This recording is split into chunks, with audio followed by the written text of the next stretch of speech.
Alright, shed update time. I am just about done tearing this apart. I got apart the problem side, the other side I don't believe had any issues. So we have some amazing news, some glorious news. We have some slightly less than amazing news. The amazing news is that it doesn't appear that there's any holes in the pistons, doesn't look like the valves ever contacted them. Whole bottom end's looking to be in pretty good shape from my initial inspection, which is lovely. Everything came apart pretty easily too. Not really unexpected is the fact that there's lots of like chunks of gasket and sludge down in the lifter valley here.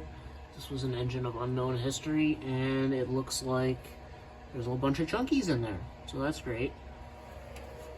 The slightly less than amazing news is not less than amazing for the operation of the truck, but more for my own pride. So cylinder number 4, which I believe, yeah, it's this one. I did a compression test on it after I pulled all the plugs and I checked them initially when I was first checking out everything. And cylinder number 4 spark plug looked a little crappier than the rest. So I figured I'd compression test that, and I did. And that one was the one that had 40 pounds of compression. And it was doing some odd stuff with cylinder leakage out the intake and exhaust, which probably should have tipped me off to stuff. But primarily it was out the intake. So that was a little strange, but you know, I did a compression test on this, 40 psi. I did a compression test on cylinder number 2, 110. I was like, well, there's our problem. And at that point, I proceeded to not complete the compression test. Like a fool. You see, the problem the whole time is a blown head gasket between cylinders number 4 and 6. Yeah, so there's nothing wrong with these heads. It's just a gasket. So that's great. Now I feel like a moron, but lessons learned, I guess. And you know, there was a little voice in the back of my head telling me I really ought to complete that compression test, and I was like, nah, I know what the problem is. I'm smarter than the truck. Nope. So that is good news and annoying news, like I said. So time to take the other head off.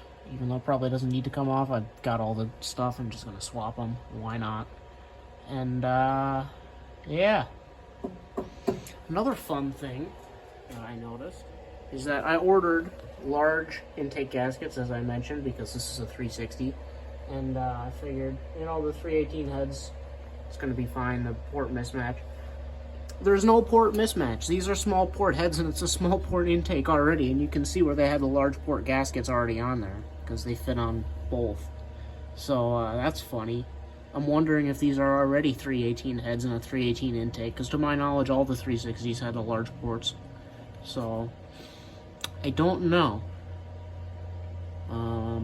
I'm going to have to compare the two sets of heads as far as bore diameter on the head and see, but it's very possible that this already has a set of 318 heads on it, which are far more plentiful than the 360 heads. So that's fun, but yeah, I gotta get all these chunkies cleaned out. It's pretty crusty. Lots of chunks. Yuck. So, gotta get all that wiped out of it. Yeah, lots of chunkies. So, I'm gonna get that wiped out as best I can without trying to wash it down all into the oil pan, because I probably should do an oil change on it, even though I pretty recently did. It's only been like 1,000 miles. Probably wouldn't hurt anything. So, I might do an oil change, I might not. Probably should, but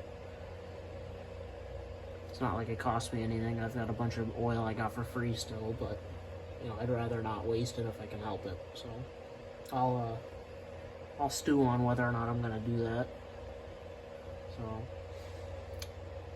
alright, well, that's yeah, that's what's going on. So other head come off, clean everything up, put it back together. Yay!